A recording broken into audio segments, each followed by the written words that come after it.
Hello दोस्तों, स्वागत है आपका अपने चैनल इन डेप्थ इनसाइट में। यहाँ हम आपको एडवांस माइक्रो इकोनॉमिक थ्योरी में कॉन्सेप्ट ऑफ इक्विलिब्रियम के बारे में बताएंगे। फर्स्ट हम ये चीज़ जानने की कोशिश करते हैं, जो इक्विलिब्रियम वर्ड है वो इकोनॉमिक्स में बोरो कहाँ से किया गया और इकोनॉमिक्स में इसका मतलब क्या होता है। इकोनॉमिक्स में ये चीज़ फिजिक्स से बोरो किया गया। फिजिक्स में उसका मतलब होता है स्टेट ऑफ रेस्ट से, state of rest. Equilibrium economics में रिफर करता है मार्केट इक्विलिब्रियम को। मार्केट इक्विलिब्रियम ये शो करता है जहाँ पे एग्रीगेट डिमांड और एग्रीगेट सप्लाई एक दूसरे को इंटरसेक्ट करते हैं, वहाँ पे मार्केट के इक्विलिब्रियम का सिचुएशन क्रिएट होता है। जो इक्विलिब्रियम वर्ड है वो लैटिन वर्ड है और इक्विलिब्रियम का मतलब होता है इक्वल बैलेंस। प्रोफेसर स्टीगलर ये डिफाइन करते हैं, equilibrium is a position from which there is no tendency to move. Equilibrium एक ऐसा पोजीशन है जहाँ पे कोई टेंडेंसी नहीं होती है कि वहाँ से वस्तु मूव करे। अब हम इकोनॉमिक इक्विलिब्रियम की बात करें। इकोनॉमिक इक्विलिब्रियम एक थ्योरेटिकल कॉन्सेप्ट है, वहाँ रियल में कोई भी इकोनॉमी इक्विलिब्रियम की पोजीशन पे नहीं रहती है, वो टुवर्ड द इक्विलिब्रियम मूव करती रहती है। वो इक्विलिब्रियम को अटेन करना चाहती है लेकिन इक्विलिब्रियम की पोजीशन पे नहीं रहती, क्योंकि ह्यूमन का बिहेवियर है वो हमेशा चेंज होता रहता है। यदि हम टाइप्स ऑफ इक्विलिब्रियम की बात करें तो 7 टाइप्स ऑफ इक्विलिब्रियम है। First static equilibrium, dynamic equilibrium, stable equilibrium, unstable equilibrium, neutral equilibrium, partial equilibrium and general equilibrium. अब हम वन बाई वन को डिस्कस करते हैं। तो first static equilibrium. Static equilibrium से क्या समझते हैं, ये स्टेट ऑफ रेस्ट को बताती है। ये स्टडी करती है ओनली एक्सपेक्टेड इकोनॉमिक एक्टिविटीज़ का। वो अनएक्सपेक्टेड इकोनॉमिक एक्टिविटीज़ जो होती हैं इकोनॉमी में उनका अध्ययन नहीं करती है। जैसे अनएक्सपेक्टेड वार हुआ, ड्रॉट हुआ, इन सारे चीज़ों का वो अध्ययन नहीं करती है। यदि कोई भी कंज्यूमर हुआ या इंडिविजुअल फॉर्म्स है या इंडस्ट्री है, यदि स्टैटिक इक्विलिब्रियम के पोजीशन पे है तो वो उस पोजीशन को हमेशा अटेन करना चाहेगी, वहाँ से वो मूव होना नहीं चाहती है। वन बाई वन हम एक एक को देखते हैं कि कंज्यूमर यदि स्टैटिक इक्विलिब्रियम के पोजीशन में है तो वो कैसे है। यदि consumer maximum economic static equilibrium में है तो यदि दिए हुए इनकम पे वो अपने इनकम को इस प्रकार डिस्ट्रीब्यूट करता है गुड्स एंड सर्विसेज को परचेज करने में कि वहाँ पे उसको मैक्सिमम सेटिस्फेक्शन प्राप्त हो, मैक्सिमम सेटिस्फेक्शन प्राप्त हो, जिससे कि वो वहाँ से उस लेवल ऑफ इनकम पे इस प्रकार वो सस्टेन करे कि वहाँ से वो मूव नहीं करना चाहता है और वो थ्रू आउट द इकोनॉमी इस लेवल ऑफ इनकम पे वो उसी लेवल में सस्टेन रहना चाहता है और अपना मैक्सिमम सेटिस्फेक्शन को बनाए रखना चाहता है। यदि यहाँ से ये थोड़ा भी मूव करता है तो वो इक्विलिब्रियम का जो लेवल है वहाँ से वो हट जाएगा और जो उसका सेटिस्फेक्शन का लेवल है वो प्राप्त नहीं कर पाएगा। ऐसे ही यदि हम फॉर्म्स की बात करें, एक फॉर्म्स कब स्टैटिक इक्विलिब्रियम की पोजीशन में बनी रहेगी, जहाँ पे जो फॉर्म्स की जो टोटल रेवेन्यू है वहाँ पे मैक्सिमम हो, फॉर्म्स की टोटल रेवेन्यू मैक्सिमम है। इट मीन्स कि वो जब भी कभी भी अपना आउटपुट बढ़ाएगा, आउटपुट इंक्रीज करता है या फिर आउटपुट डिक्रीज करता है तो उसकी जो ओवरऑल प्रॉफिट है वो डिक्रीज हो जाएगी। इस वजह से वो हमेशा ही इस मैक्सिमम लेवल ऑफ जो टोटल रेवेन्यू का मैक्सिमम लेवल है वो उसी पे रहना चाहेगा और थ्रू आउट द इकोनॉमी, वो थ्रू आउट द पीरियड ये इक्विलिब्रियम की पोजीशन को बनाए रखना चाहता है। ऐसे ही यदि इंडस्ट्री की बात करें तो इंडस्ट्री भी अपने आप को स्टैटिक इक्विलिब्रियम की पोजीशन पे बनाए रखती है।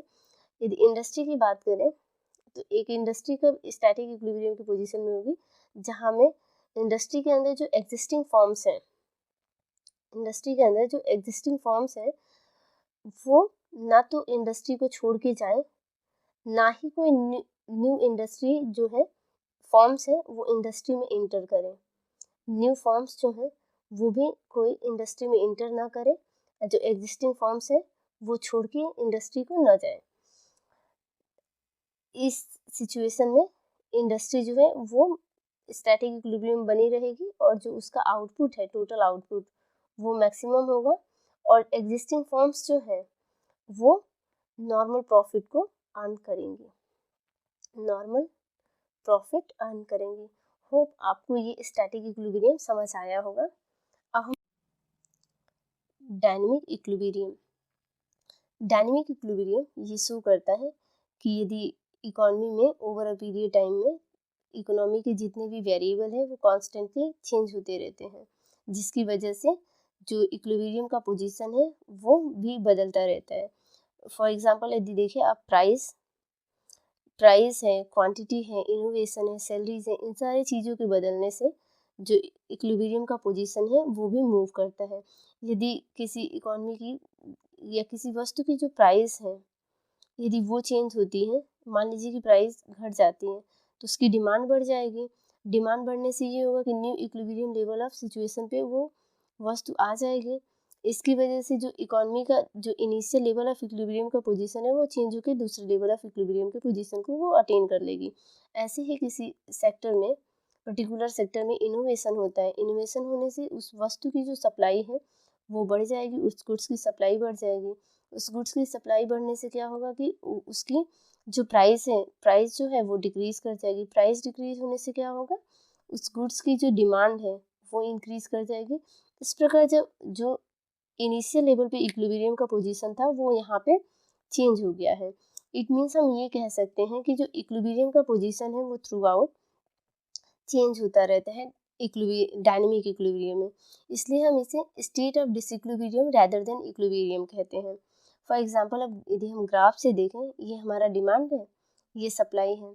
जहाँ डिमांड सप्लाई एक दूसरे को इंटरसेक्ट करते हैं वहाँ इक्विलिब्रियम का पोजीशन डिटरमाइन होता है पॉइंट एफ पे। यदि प्राइस को P1 से P2 कर दिया जाए तो हमारी जो डिमांड है और जो सप्लाई है वो डिमांड A है, सप्लाई B है। तो यहाँ पे हम देखेंगे कि जो हमारी सप्लाई है वो ज़्यादा है एज कंपेरिजन टू डिमांड के। तो सप्लाई ज़्यादा है, इट मीन्स ये है कि प्राइस जो है वो कम हो जाएगी, P3 पे आ जाएगी। और प्राइस कम होने से क्या होगा, हमारी जो डिमांड है वो बढ़ जाएगी, ओवरऑल डिमांड बढ़ जाएगी, वो पॉइंट E पे आ जाएगी। अब हम यहाँ पे देख सकते हैं ग्राफ में कि जो पहले इनिशियल लेवल ऑफ इक्विलिब्रियम का पॉइंट F था वो बदल के E हो गया है। इस प्रकार जो टोटल इकोनॉमी में जो इक्विलिब्रियम का पोजीशन है वो हमेशा थ्रू आउट चेंज होता रहेगा और न्यू लेवल ऑफ इक्विलिब्रियम को वो अटेन करता रहेगा। स्टेबल इक्विलिब्रियम, स्टेबल इक्विलिब्रियम एक ऐसा पोजीशन है यदि इकोनॉमी में थोड़ा भी डिस्टर्बेंस होता है तो इक्विलिब्रियम की जो पोजीशन है इकोनॉमी अपने आप से ही सेल्फ एडजस्टिंग होती है और इनिशियल लेवल ऑफ इक्विलिब्रियम के पोजीशन को वो अटेन कर लेती है। अब आइए हम इसे ग्राफ से देखते हैं। ये हमारा एग्रीगेट डिमांड है, ये एग्रीगेट सप्लाई है। जहाँ एग्रीगेट डिमांड एग्रीगेट सप्लाई को इंटरसेक्ट करती है वो हमारा इक्विलिब्रियम का पॉइंट है। ये क्वांटिटी है, ये हमारी प्राइस है, ये इक्विलिब्रियम का पॉइंट ई है। अब यदि प्राइस बढ़ जाती है P से P1 हो जाती है, ये E है पॉइंट, ये B है।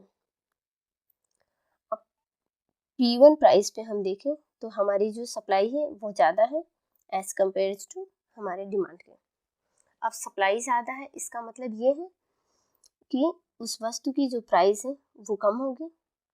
जब प्राइस कम होगी तो इनिशियल लेवल ऑफ इक्विलिब्रियम की तरफ मूव करेगी और वो पुनः जो इक्विलिब्रियम का जो सिचुएशन पॉइंट ई था वहाँ आ जाएगी। ऐसे ही यदि एक बार हम यदि प्राइस को कम करके देखते हैं तो क्या होगा, प्राइस को P से P2 कर देते हैं, ये C है, ये D है। P2 प्राइस पे हम देखेंगे कि हमारी जो डिमांड है वो ज़्यादा है एज कंपेरिजन टू हमारी सप्लाई की। जब डिमांड ज़्यादा है किसी गुड्स की तो क्या होगा, प्राइस बढ़ जाएगी। प्राइस बढ़ के कहाँ जाएगी, ये इनिशियल लेवल ऑफ जो इक्विलिब्रियम है वहाँ आ जाएगी। इट मीन्स ये हमें शो करता है कि जो इकोनॉमी में थोड़ा भी डिस्टर्बेंस हुआ था वो सिर्फ अपने आप से ही वो एडजस्ट कर लेती है, किसी अदर फोर्सेस की, एक्सटर्नल फोर्सेस की ज़रूरत नहीं होती है। अब आप प्रैक्टिकली इसे देखना चाहें तो आप एक पेंडुलम लें। पेंडुलम जब अपने इनिशियल स्टेज में है तो वो स्टेबल इक्विलिब्रियम में है। अब इसको थोड़ा सा मूव करके छोड़ देते हैं तो वो इधर उधर मूव करेगी एक्सटर्नल फोर्सेस के कारण, लेकिन वो अपने आप ही सेल्फ एडजस्ट होके वो लास्ट में फिर इनिशियल लेवल ऑफ इक्विलिब्रियम का जो पोजीशन है वहीं स्टेबल हो जाएगी। ठीक। Unstable equilibrium. अनस्टेबल इक्विलिब्रियम एक ऐसा सिचुएशन दिखाता है कि जहाँ पे इक्विलिब्रियम का जो पोजीशन है पहले उसमें थोड़ा भी डिस्टरबेंस होता है तो इक्विलिब्रियम है वो पुनः इनिशियल लेवल ऑफ इक्विलिब्रियम पे रीस्टोर नहीं होती है, बल्कि जो दूसरा पॉइंट है वहाँ पे या फिर उससे हट के किसी दूसरे पॉइंट पे रीस्टोर हो जाती है। आइए हम इसे ग्राफ से समझते हैं। और एक चीज़ यहाँ पे और ध्यान देने वाली बात है कि जो अनस्टेबल इक्विलिब्रियम है कभी भी लॉ ऑफ डिमांड को फॉलो नहीं करती है। लॉ ऑफ डिमांड को फॉलो नहीं करती, इसका मतलब क्या है कि जो एग्रीगेट डिमांड है वो अपवर्ड स्लोपिंग होगा, जो सप्लाई है वो डाउनवर्ड स्लोपिंग होगा। जहाँ एक दूसरे को इंटरसेक्ट करेंगे वहाँ पे प्राइस डिटरमाइन होगी और वहीं पे क्वांटिटी डिटरमाइन होगी। अब एक बार यदि हम प्राइस को बढ़ाते हैं, प्राइस को बढ़ा के P1 कर देते हैं, ये हमारा पॉइंट A है, ये B है, तो यहाँ पे हम क्या देखेंगे P1 प्राइस पे जो डिमांड है वो ज़्यादा है एज कंपेरिजन टू इसके सप्लाई से। डिमांड ज़्यादा है इसका मतलब क्या है कि उस वस्तु के जो प्राइस है वो बढ़ जाएगी, प्राइस बढ़ के अपवर्ड मूव करेगी, लेकिन वो कभी भी जो इनिशियल लेवल ऑफ इक्विलिब्रियम का पोजीशन था वहाँ पे नहीं आएगी। ऐसे ही यदि हम एक बार प्राइस को कम कर देते हैं, P से P2 कर देते हैं, वहाँ पे क्या है, ये C है, ये D है। P2 प्राइस पे जो गुड्स की जो डिमांड है वो कम है और जो सप्लाई है वो ज़्यादा है। गुड्स की सप्लाई ज़्यादा है इसका मतलब क्या है, गुड्स की जो प्राइस है वो डिक्रीज कर जाएगी। गुड्स की प्राइस डिक्रीज होगी तो वो कभी भी इनिशियल लेवल ऑफ जो इक्विलिब्रियम है वहाँ पे अटेन नहीं करेगा, बल्कि वो किसी भी पॉइंट पे अपना नया इक्विलिब्रियम का पोजीशन स्थापित कर लेगा। इसलिए कभी जो अनस्टेबल इक्विलिब्रियम होती है वो कभी भी इनिशियल लेवल ऑफ इक्विलिब्रियम को अटेन नहीं कर पाती है जब भी इकोनॉमी में डिस्टर्बेंस होता है। अब हम न्यूट्रल इक्विलिब्रियम की बात करते हैं। जो न्यूट्रल इक्विलिब्रियम एक ऐसा पोजीशन है जो when an initial equilibrium position is disturbed, the force of disturbance bring it to the new position of equilibrium where the system has came to the rest. अब इसको एग्जाम्पल से हम समझते हैं। एक मेज या फिर कोई भी टेबल पे एक बॉल को रखें और वो उस समय वो अपने इक्विलिब्रियम के पोजीशन पे होगा, लेकिन उसको थोड़ा सा पुश करेंगे, पुश करने पे बाद से वो जो डिस्टर्बेंस की फोर्स की वजह से वो न्यू इक्विलिब्रियम के पोजीशन को अटेन कर लेगा और वो इकोनॉमी के लिए नया लेवल ऑफ इक्विलिब्रियम होगा। ठीक है, इसे हम ग्राफ से समझते हैं। ये हमारा, इसमें एक चीज़ और है कि जो डिमांड है और जो सप्लाई है वो एक दूसरे के लिए बराबर होगा कुछ समय, क्योंकि न्यूट्रल होगा उस वहाँ पे डिमांड और सप्लाई। ठीक है, कोई भी डिमांड और कोई भी सप्लाई हम ले सकते हैं। ये हमारा सप्लाई है, ये हमारा डिमांड है। ठीक है, ये ऐसे है बराबर। ये हमारा आउटपुट है ये, या फिर डिमांड और सप्लाई हम लिख देते हैं। यहाँ पे डिमांड और सप्लाई यहाँ पे मेजर कर रहे हैं, यहाँ पे हम प्राइस मेजर कर रहे हैं। ठीक है, जहाँ पे डिमांड और सप्लाई इंटरसेक्ट करेगी वहाँ पे प्राइस डिटरमाइन होगा एंड क्वांटिटी डिटरमाइन होगा, या फिर यूँ कह ले कि ये हमारी डिमांड OM डिमांड और सप्लाई है P प्राइस के लिए। प्राइस तो डिमांड और सप्लाई न्यूट्रल रहेगी यहाँ पे। अब प्राइस को एक बार P से P2 कर P से P1 कर देते हैं, बढ़ा देते हैं एक बार प्राइस को बढ़ाएंगे तो क्या होगा, हमारी इक्विलिब्रियम की पोजीशन E से E1 हो जाएगी। ऐसे ही यदि एक बार प्राइस को हम कम कर देते हैं तो क्या होगा, प्राइस P2 हो जाएगी और इक्विलिब्रियम जो होगा E2 हो जाएगा। तो यहाँ पे हम क्या देख रहे हैं, जो डिमांड और सप्लाई है डिफरेंट लेवल ऑफ प्राइस पे वो तो न्यूट्रल बनी है, भले ही हमारी इक्विलिब्रियम की जो पोजीशन है वो डिस्टर्ब हो रही है। ठीक है, अब हम पार्शियल एंड जनरल इक्विलिब्रियम की बात, यदि पार्शियल इक्विलिब्रियम की बात करें तो partial equilibrium micro economic analysis है। ये ओनली सिंगल मार्केट के इक्विलिब्रियम को स्टडी करती है। ये इंडिविजुअल के हर एक इंडिविजुअल का अलग अलग क्या मार्केट का इक्विलिब्रियम होगा, या फिर एक फॉर्म्स की इक्विलिब्रियम का क्या लेवल है, एक इंडस्ट्री के इक्विलिब्रियम कहाँ होगा, एक इंडिविजुअल कंज्यूमर का इक्विलिब्रियम किस पोजीशन पे आएगा, उसका अलग अलग अध्ययन करता है अलग अलग टाइम पीरियड में। और इसमें एक चीज़ है कि जो मार्केट के जो फैक्टर हैं वो भी 1 या 2 ही वेरिएबल को स्टडी करता है। और ऐसे ही यदि जनरल इक्विलिब्रियम की बात करें तो general equilibrium macro economic analysis होता है। ये ओवरऑल जो simultaneous determination of price and quantity in A multiple interconnecting market को ये डिफाइन करता है। इट मीन्स कि ये होल मार्केट के इकोनॉमी के इक्विलिब्रियम की बात करता है। ये एग्रीगेट डिमांड और एग्रीगेट सप्लाई की बात करता है, जहाँ ये एक दूसरे को इंटरसेक्ट करते हैं, वहाँ पे एग्रीगेट प्राइस और एग्रीगेट क्वांटिटी डिटरमाइन होती है। ये प्रेजेंट रियल इकोनॉमिक सिनेरियो को डिफाइन करता है। हम आशा करते हैं आपको हमारा लेक्चर पसंद आया होगा, और इसमें हमारे लेक्चर में यदि आपको कहीं भी ऐसा लगे कि समझ नहीं आया है तो आप कमेंट बॉक्स में पिन कीजिएगा, हम उसको रिप्लाई करेंगे और उसका आंसर प्रोवाइड कराएंगे। Stay tuned with in-depth insight, and bye bye and take care all of you.